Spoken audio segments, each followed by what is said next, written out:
Bonjour à tous et bienvenue, c'est Gaël dans Simple et Gratuit. Aujourd'hui, ensemble, je vais vous faire découvrir un logiciel de capture d'écran pour Windows et pour macOS et c'est open source. Donc ça, c'est plutôt une bonne nouvelle. On va découvrir qu'il y a beaucoup de possibilités et que ça peut parfaitement suppléer à l'outil de capture d'écran habituel intégré dans nos systèmes d'exploitation.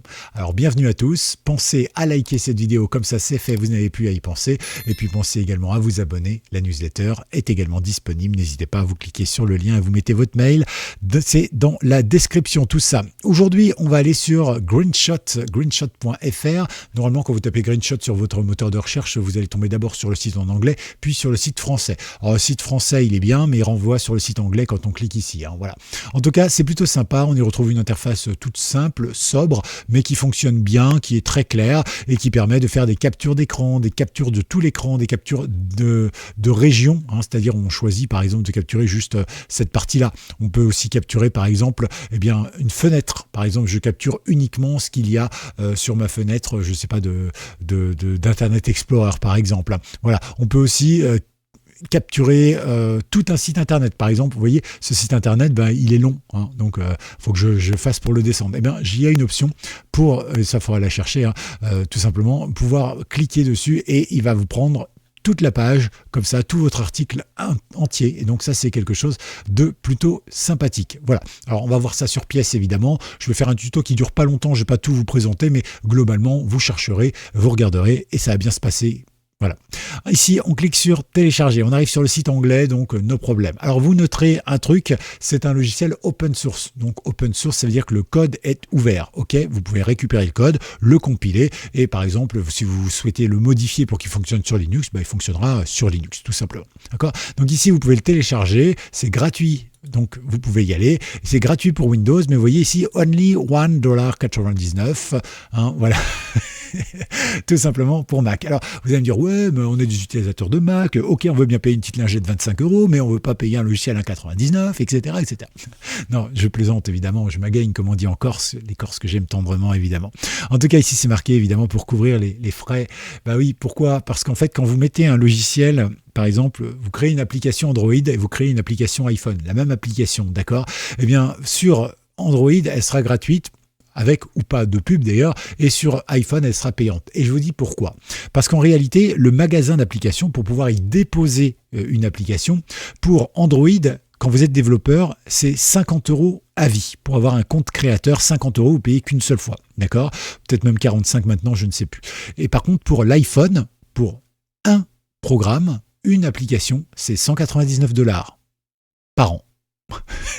D'accord? Donc c'est pour ça qu'il y a beaucoup d'applications payantes sur un iPhone. Et c'est pour ça qu'il y en a beaucoup plus qui sont gratuites sur les autres systèmes d'exploitation.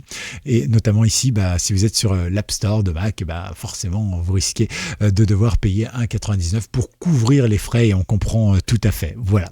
Donc, alors j'ai regardé, visiblement, ça fonctionne jusqu'à Windows 8. Après, Windows 7, il n'y a rien de marqué dessus.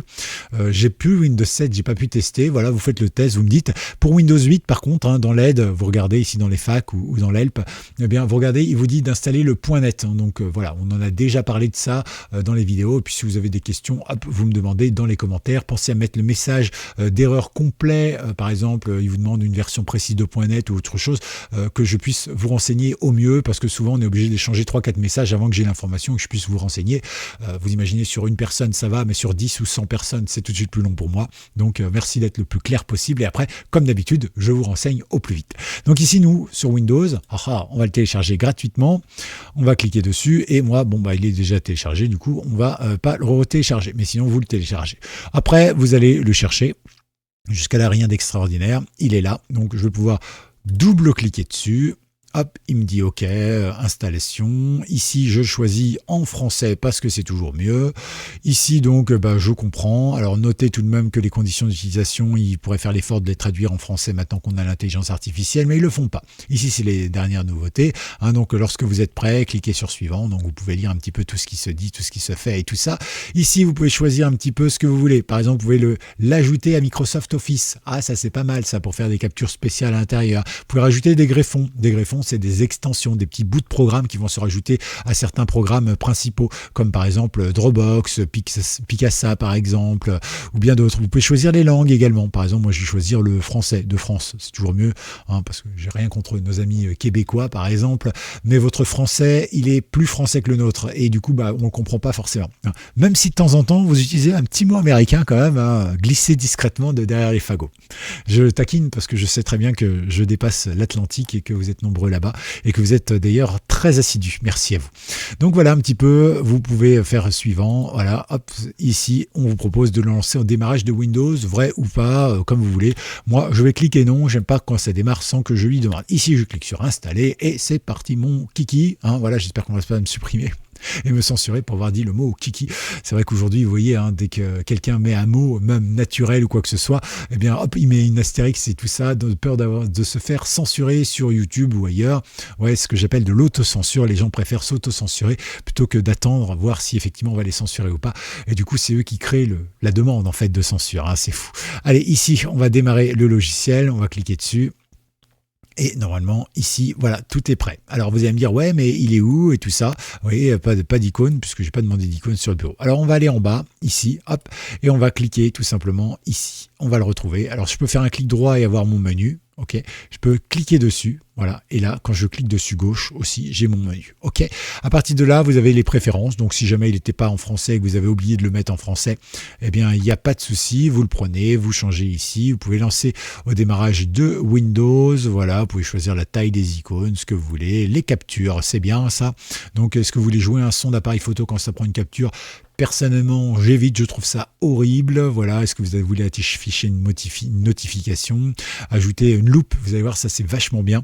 La taille également, les millisecondes, voilà, capture d'Internet Explorer par exemple, et tout ça, la sortie. Alors, où est-ce que ça va être enregistré? Par défaut sur le bureau, d'accord. Ensuite, ici, ça va être le nom avec la date et tout ça. Alors, en format PNG, JPEG, GIF, etc.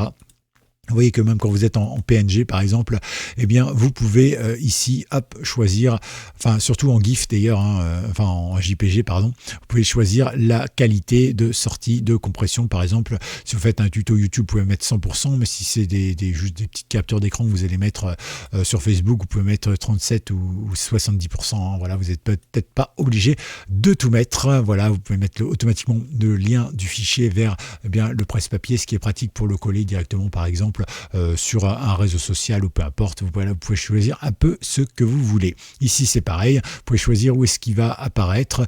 Donc là par exemple destination dynamique, donc on peut choisir de l'ouvrir dans l'éditeur d'images. Voilà, on peut choisir ce qu'on veut et tout ça. Donc là voilà, il n'y a pas de problème. Est-ce que ça c'est pour gérer plutôt l'imprimante? Alors est-ce que je peux agrandir? Non, je peux pas agrandir la fenêtre. Ici on est plus sur les extensions hein, qu'on a vu tout à l'heure qu'on pouvait installer. On peut en installer d'autres évidemment, des petites extensions qui vont vous permettre de pouvoir gérer ou voir un petit peu comment ça va fonctionner avec tel ou tel logiciel. Voilà, donc il y en a tout plein des extensions. Hein. N'hésitez pas à aller en télécharger d'autres. Il y en a sur le site. Donc, entre autres. Et puis ici, attention, vous avez le mode expert avec cliquez ici sur je sais ce que je fais. Et là, pareil, encore une fois, je vous conseille de ne pas toucher si vous ne savez pas ce que vous faites.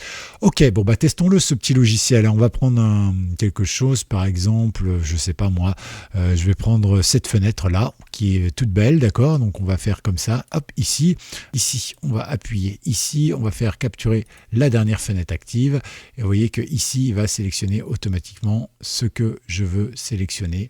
Donc ça, c'est quand même vachement bien. Donc on peut sélectionner tout le bureau, par exemple, ou autre chose, hein, si on a envie juste de sélectionner tout ça. Ici, on peut enregistrer les préférences, du boîte de dialogue, vers l'imprimante, etc., etc., comme on en a envie. Donc ici, on va utiliser les préférences de sortie habituelles. Donc vous voyez, ici, hop, automatiquement, il me l'a mis, et puis il me l'a créé ici. Et donc on regarde, il m'a bien créé un PNG comme je lui ai demandé, et il a pris uniquement cette partie-là. Parfait. On va faire un autre test, hein, parce que c'est toujours plus compétent et intéressant à faire. Donc on va par exemple capturer, je ne sais pas moi, tout l'écran. Voilà, donc là il m'a capturé tout l'écran, je fais enregistrer et paf, il a enregistré mon écran, il est là, voilà, et vous le voyez. normalement s'afficher, voilà, et vous avez tout ce qu'il faut avec mon petit logo qui est ici. Ce qui est bien, c'est qu'il ne prend pas le curseur par contre, et visiblement il prend le truc. Donc voilà, donc vous voyez, la qualité n'est pas trop mauvaise encore, mais encore une fois, la qualité, ça dépend de plein de choses, ça dépend pas que du logiciel, hein. Le logiciel, il prend la qualité par rapport à votre carte graphique, par rapport au DDP, ou DDI, ou DDP, oui c'est ça, enfin bref, au nombre de concentration de pixels par image, enfin voilà, etc., etc. Bref, vous avez un logiciel qui permet vraiment de faire beaucoup de choses et qui est très sympathique, et donc ça c'est quand même quelque chose d'intéressant. Voilà, ici par exemple, vous voyez, je peux capturer une fenêtre à partir de la liste suivante, donc directement à partir de tuto, à partir de ça, voilà, donc par exemple si j'utilise, je sais pas moi, mon bloc-notes, tac, je clique et voilà, hop, automatiquement.